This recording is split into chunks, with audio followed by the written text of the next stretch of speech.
नमस्कार, स्वागत है आपका हमारा उत्तराखंड में। मैं हूं आपके साथ कैफ खान। शुरुआत करेंगे बुलेटिन के, लेकिन उससे पहले नजर डालेंगे सुर्खियों पर।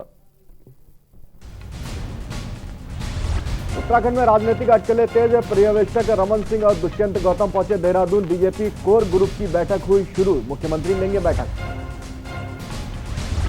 मंत्रिमंडल में फेरबदल की संभावना, क्या धन सिंह का बढ़ सकता है कद? अजय भट्ट और निशंक को लेकर चर्चा। उत्तराखंड सरकार का बड़ा फैसला, 2 माह ग्रीष्मकालीन राजधानी गैरसैंण से चलेगी सरकार। इस वर्ष से शुरुआत करने की तैयारी। उत्तराखंड में उच्च शिक्षा की सूरत संवारने को चालू वर्ष में बड़ी पहल। राज्य सरकार की मुहिम को चालू वित्तीय वर्ष 2020-21 में बड़ी कामयाबी मिली। सीएम त्रिवेंद्र सिंह रावत का बड़ा ऐलान, कहा स्वास्थ्य सुगम स्वावलंबी एवं सुरक्षित उत्तराखंड पर फोकस। आत्मनिर्भर उत्तराखंड की नींव को मजबूत बनाना फोकस। उत्तराखंड सीमांत क्षेत्रों के विकास और रिवर्स पलायन पर भी फोकस। 20 करोड़ रुपए का प्रावधान। पलायन रोकथाम योजना में मिलेगा लोगों को लाभ।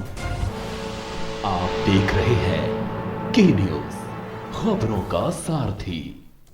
फिलहाल आपको बता दें, देहरादून से इस समय एक बड़ी खबर आ रही है, जहां पे उत्तराखंड में राजनीतिक अटकलें तेज हो गई हैं। जी हां, उत्तराखंड से देहरादून से इस समय की बड़ी खबर दिखा रहे हैं। त्रिवेंद्र मंत्रिमंडल में फेरबदल की संभावना है। जी हां, बड़ी खबर आप देख रहे हैं। देहरादून से अजय भट्ट और निशंक को लेकर चर्चा शुरू। बीजेपी कोर ग्रुप की बैठक हुई है शुरू। देहरादून में बीजेपी कोर ग्रुप की बैठक शुरू हो गई है। बड़ी खबर आपको देहरादून से दिखा रहे हैं। बीजापुर सेफ हाउस में कोर ग्रुप की बैठक शुरू हो गई है।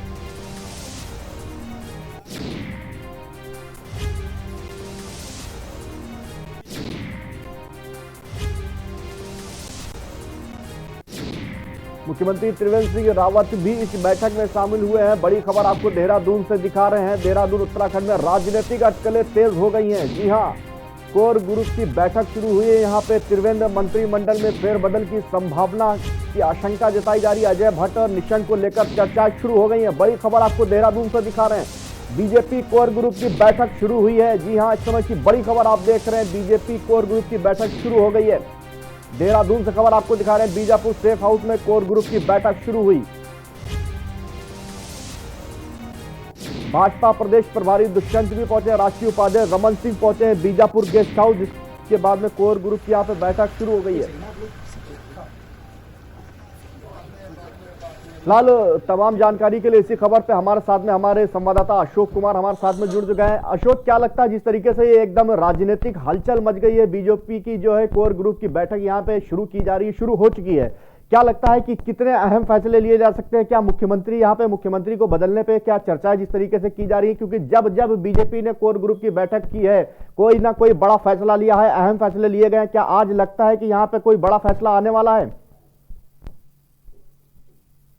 बिल्कुल साहब, आपको बता दूं, देहरादून के बीजापुर सेफ हाउस में इस समय कोर ग्रुप की बैठक यहां पर चल रही है और जो प्रदेश प्रभारी दुष्यंत गौतम है और राष्ट्रीय उपाध्यक्ष रमन सिंह, उनको हाईकमान द्वारा ऑब्जर्वर के रूप में यहाँ पर भेजा गया है। उनकी अध्यक्षता में ये कोर ग्रुप की आज की बैठक हो रही है और जैसे ही मुख्यमंत्री त्रिवेंद्र सिंह रावत को इसकी सूचना मिली, वो इस समय गैरसैंण उस दौरान गैरसैंण में मौजूद थे, जिसके बाद वो तुरंत यहाँ पर इस कोर ग्रुप की बैठक में मौजूद हुए। साथ ही साथ प्रदेश महामंत्री और सांसद समेत कई विधायक भी इस बैठक में मौजूद हैं और कहीं ना कहीं ऐसी अटकलें लगाई जा रही है। जैसे ही उनको तत्काल ये खबर मिली तो उसके बाद से राजनीतिक गलियारों में हलचल का एक तरह से माहौल यहाँ पर पैदा हो गया। तो कहीं ना कहीं ऐसी बातें भी सामने आ रही हैं कि मुख्यमंत्री के चेहरे को लेकर उसको लेकर एक बड़ी बातें सामने आ रही हैं कि कहीं ना कहीं जो मुख्यमंत्री का जो चेहरा है वो कहीं ना कहीं बदला जा सकता है। तो कह सकते हैं कि इसको लेकर कहीं ना कहीं एक आज की जो बैठक है इसमें एक बड़ा बदलाव किया जा सकता है। साथ ही साथ बात की जाए अगर मंत्रिमंडल के जो पद हैं, वो 3 पद काफी लंबे समय से 4 साल होने को आए हैं, लंबे समय से वो खाली पड़े हैं, उसको लेकर भी कहीं ना कहीं जो चेहरे हैं वो घोषित किए जा सकते हैं। इसमें जो मुख्यमंत्री चेहरे जैसे बदलने की बातें जो सामने आ रही हैं, उसमें जो है निशंक और अजय भट्ट, उनकी जो बातें सामने आ रही हैं। हालांकि इस तरह का जो दौर था हमने एक पहले भी देखा था निशंक के समय पे, जब रमेश पोखरियाल निशंक मुख्यमंत्री थे, तब उसके बाद से चुनावी दौर से 1 साल पहले ही ऐसा कदम हाईकमान मंत्रिमंडल की बैठक द्वारा उठाया गया था, जिसके बाद खंडूरे ने इसकी कमान संभाली थी और जिसके बाद अचानक जब प्रदेश प्रभारी देहरादून पहुंचते हैं तो तत्काल उन्होंने आज कोर कमेटी की यहाँ पर बैठक बुलाई। हालांकि इससे पहले जब जो राष्ट्रीय अध्यक्ष जेपी नड्डा हैं, जब वो देहरादून के दौरे पर आए थे तो उन्होंने ये बात भी कही थी कि हर 20 दिन बाद कोर कमेटी बैठक होनी चाहिए, लेकिन आनन फानन के चलते कोर कमेटी की बैठक नहीं हुई, जिसके बाद कल अचानक प्रदेश प्रभारी देहरादून पहुंचते हैं और उसके बाद आज अचानक ही कोर कमेटी की बैठक बुलाई गई है। अब ये लेकिन ये बात यहाँ पर एक बात और महत्वपूर्ण है कि 18 मार्च को सरकार का 4 साल पूरा हो जाना है, जिसके बाद सरकार जो है वो अपना रिपोर्ट कार्ड भी पेश करेगी, तो उसको लेकर भी इस बैठक में चर्चा हो सकती है। साथ ही साथ चुनावी दौर है, तो चुनावी दौर में विपक्ष को लेकर की सरकार को रणनीति बनानी है, क्योंकि लगातार हम ये भी देख रहे हैं कि महंगाई जैसे बढ़ती जा रही है और विपक्ष जो है लगातार महंगाई को लेकर, बेरोजगारी को लेकर, भ्रष्टाचार को लेकर विरोध प्रदर्शन कर रहा है, तो उसको लेकर भी सरकार द्वारा जो अपना कदम उठा सकती है, क्योंकि विपक्ष लगातार सरकार पर हमलावर हो रहा है। तो अब इसको लेकर भी सरकार अपनी एक मोर्चा खोलने जा रही है, विपक्ष के खिलाफ अपनी रणनीति बनाने जा रही है। तो कह सकते हैं आज की इस जो बैठक है ये बहुत महत्वपूर्ण पॉइंट ग्रुप की बैठक है और इसमें कई महत्वपूर्ण निर्णय लिए जा सकते हैं। जी अशोक, यहाँ पे एक सवाल अहम मैं आपसे ये पूछना चाहूंगा कि त्रिवेंद्र सरकार लगातार यहाँ पे कोशिशें कर रही है, तरह तरह की योजनाएं ला रही है, लोगों के हक में बात कर रही है, हित में बात कर रही है, तो एकाएक ये इतना बड़ा फैसला लेने की क्या जरूरत पड़ती है? क्या क्या इख्तलाफ है पार्टी में आपस में, किसको लेकर ये फैसला लिया जा रहा है? देखिए, बिल्कुल ये बात जो है जिस तरह से कहीं ना कहीं हाईकमान ने जो प्रदेश प्रभारी दुष्यंत गौतम है और जो रमन सिंह है, जो छत्तीसगढ़ के पूर्व मुख्यमंत्री भी रह चुके हैं, राष्ट्रीय उपाध्यक्ष हैं, उनको यहाँ पर ऑब्जर्वर के रूप में भेजा गया है। तो कहीं ना कहीं हाईकमान द्वारा कहीं ना कहीं जो सरकार की जो खामियां है वो कहीं ना कहीं उनके सामने ऐसी आ रही हैं या कोई इस तरह की बातें सामने आई हैं जिसके चलते सरकार ने उनको यहाँ पर भेजा है। और उन जो इतना बड़ा ये जो बात मैं रोकना चाहूंगा, मैं उसी खामिया के बारे में आपसे बात करना चाह रहा हूँ कि इतना बड़ा फैसला खामियों को लेकर क्यों लिया जा रहा है? बिल्कुल वही मैं आपको जैसे कि बताना चाह रहा हूँ कि सरकार ऐसे जैसे कि विपक्ष भी लगातार जिस तरह से हमलावर हो रहा है। और अगर हम बात करें मौजूदा समय की, तो मौजूदा समय में जिस तरह से अभी बजट पास हुआ, 57,400 करोड़ का बजट आया, तो कहीं ना कहीं जैसे विपक्ष का कहना है कि जिस तरह से कि ये जो विपक्ष है बिल्कुल बकवास, बिल्कुल पूरी तरह से इसको नाकाम बजट बताया है और जनता की उम्मीदों पर एक बार उम्मीदों से वो अलग होकर ये जो बजट सामने आया, तो कहीं ना कहीं जो सरकार है, जो हाईकमान ने जो इनको यहाँ पर भेजा है, तो कहीं ना कहीं जो खामियां है, जो बातें ऐसी सामने आ रही हैं कि किस तरह की खामियां हैं कि उनको दूर किया जाए। आखिरी सवाल आपसे, एक आखिरी सवाल ये पूछना जरूर चाहूंगा कि केंद्र को कब तक ये रिपोर्ट इसकी सौंप दी जाएगी?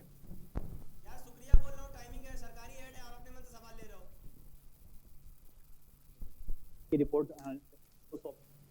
चलिए, बहुत बहुत शुक्रिया इस तमाम जानकारी के लिए। तो आपको खबर देहरादून से दिखा रहे थे, यहाँ पे भारतीय जनता पार्टी की कोर बैठक बुलाई गई थी। क्या फैसले लिए जाएंगे ये तो फिलहाल अभी क्लियर नहीं है, लेकिन बहुत जल्दी इसकी खबर आप तक पहुंचाएंगे। बहुत जल्दी केंद्र को ये रिपोर्ट दे दी जाएगी, जिसके बाद हम आप तक ये रिपोर्ट पहुंचाएंगे। फिलहाल यहाँ पर रुकेंगे, छोटे से ब्रेक के लिए फौरन हाजिर होते हैं।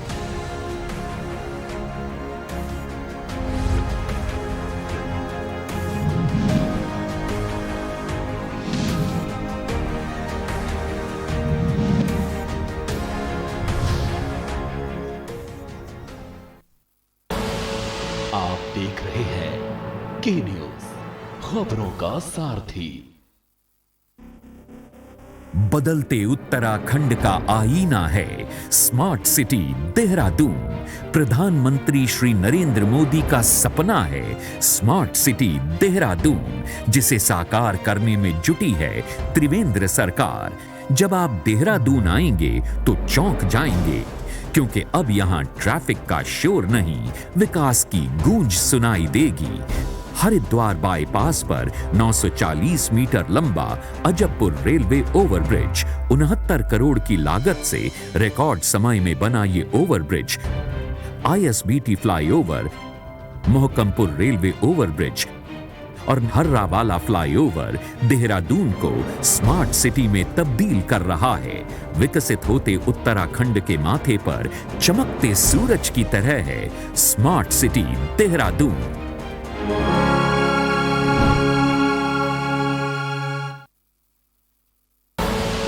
आप देख रहे हैं के न्यूज, खबरों का सारथी।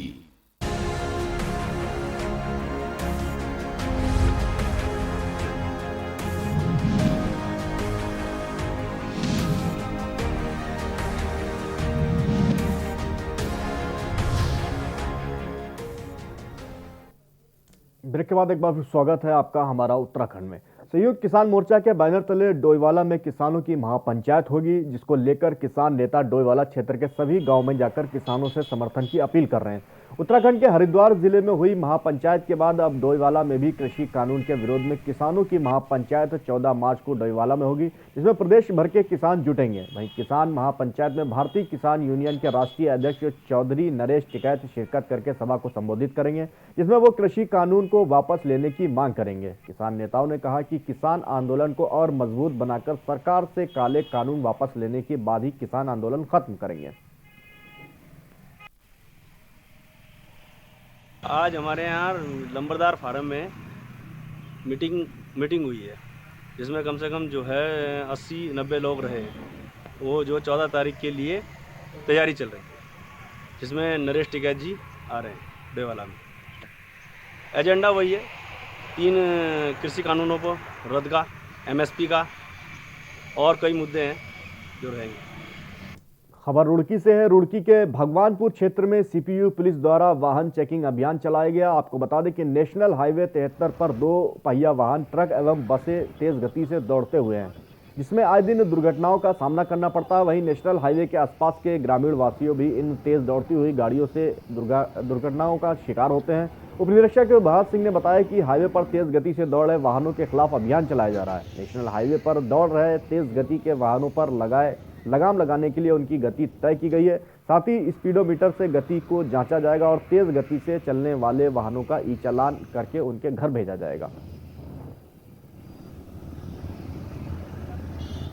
ये जो यहाँ जो छोटी गाड़ियाँ हैं ना, जो छोटी लाइट मोटर व्हीकल, उनकी स्पीड 80 लिमिट बांध दी गई है, वो सामने लिखी हुई है। और जो ट्रक हैं उनकी है 60।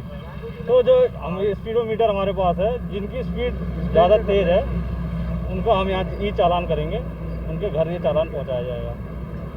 और जो हाई स्पीड वाले जो चालान होते हैं वो क्या घर पहुँचे या तो? हाँ, बिल्कुल घर पहुँचेंगे, क्योंकि यहाँ हम गाड़ी को रोक नहीं सकते। इसी स्पीड में गाड़ी जा रही है, एक्सीडेंट होने का चांस है। किसी गाड़ी को हम ऐसा हाथ नहीं देंगे, वो चालान उनके घर जाएगा, ई-चालान हो रहा। उत्तराखंड उत्तर काशी की निवासी ऋतु रावत और बिहार निवासी कविता महतो महिला सुरक्षा एवं अखंड सुरक्ष हिमालय कर्तव्य गंगा को लेकर साइकिल यात्रा का भ्रमण करते हुए आज टनकपुर पहुंची। ये दोनों महिलाएं भारत के 8 राज्यों के साथ साथ नेपाल का भी भ्रमण करेंगी। इन दोनों महिलाओं ने साइकिल यात्रा निकालकर यह साबित करने का प्रयास किया है कि महिलाएं अपनी सुरक्षा के साथ साथ देश और समाज की भी सुरक्षा और सेवा कर सकती हैं।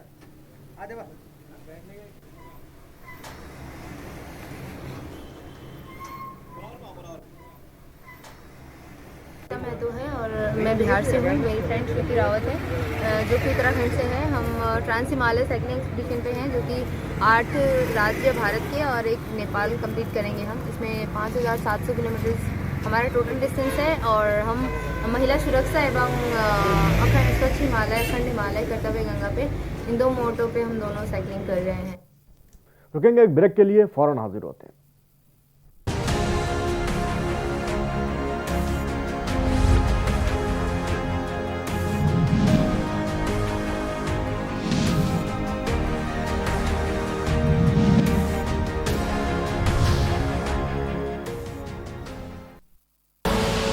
आप देख रहे हैं के न्यूज, खबरों का सारथी।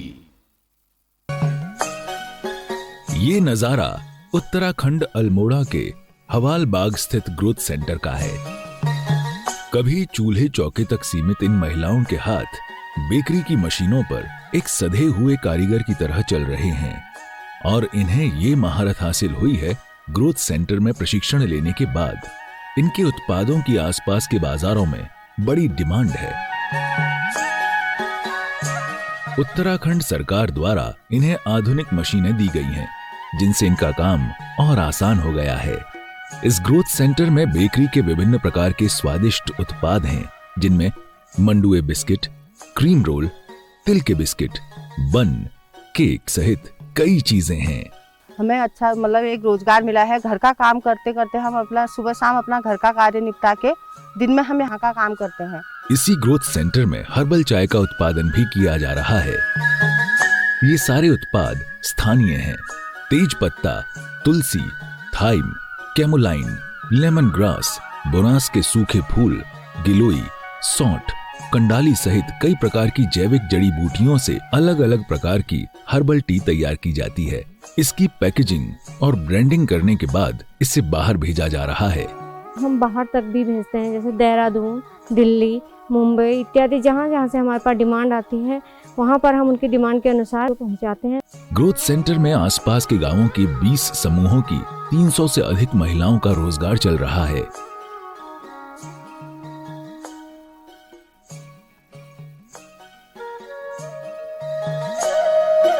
उत्तराखंड के गांव-गांव तक ज्यादा से ज्यादा स्वरोजगार के अवसर पैदा करने की अवधारणा को हकीकत में बदल रहा है ये ग्रोथ सेंटर।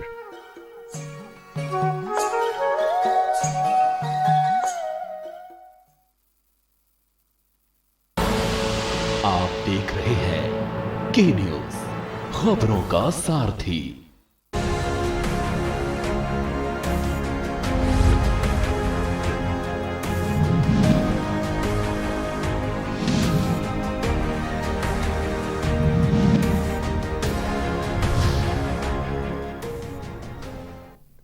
ब्रेक के बाद एक बार फिर स्वागत है आपका हमारा उत्तराखंड में। डोईवाला नगर पालिका के भानियावाला में नारी शक्ति स्वरूप प्रदेश महिला संगठन से जुड़ी स्वयं सहायता की महिलाओं ने होली के रंग तैयार किए। देखिए यह रिपोर्ट।